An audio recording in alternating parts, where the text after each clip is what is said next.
నమస్తే. విద్యుత్ అధికారులపై తెలంగాణ ముఖ్యమంత్రి రేవంత్ రెడ్డి ఆగ్రహం వ్యక్తం చేశారు.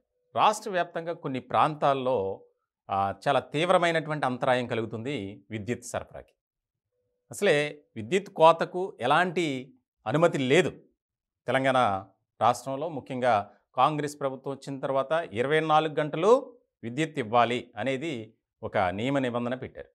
ఇట్లాంటి క్రమంలో కొన్ని మండల కేంద్రాలు అలాగే జిల్లా కేంద్రాల్లో కూడా విద్యుత్ సరఫరా కట్ చేస్తున్నారు. అలాగే గ్రామాలు కానీ పల్లెలు కానీ ఇంకా చెప్పక్కర్లా. దానికి సంబంధించి ఇప్పటికే ఫిర్యాదులు వెలువ కొనసాగుతూనే ఉంది.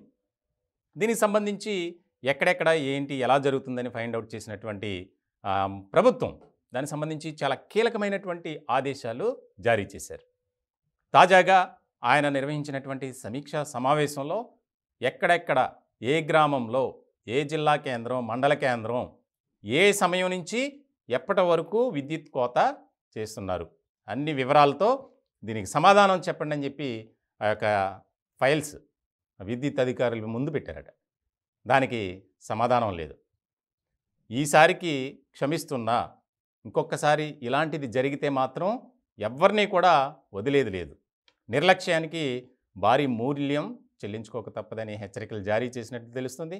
చాలా కీలకమైనటువంటి అంశంగా ఇది మారింది. ఎందుకనంటే తెలంగాణలో ప్రభుత్వం మారిన తర్వాత ప్రజాపాలన అందించాలి అనే దిశగా కాంగ్రెస్ ప్రభుత్వం అడుగులు వేస్తుంది.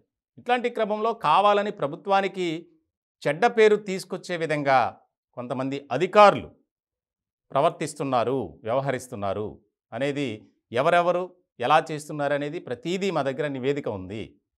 ఈసారికి క్షమిస్తున్నా, ఇక ఈసారి ఎప్పుడైనా అటువంటిది కనుక రిపీట్ అయితే ఫిర్యాదులు కనుక వస్తే మాత్రం ఎవరిని కూడా ఉపేక్షించేది లేదు, ప్రతి ఒక్కరిపై కఠిన చర్యలు తీసుకోక తప్పదు అని చెప్పి ముఖ్యమంత్రి రేవంత్ రెడ్డి గారు ఆదేశాలు జారీ చేశారు.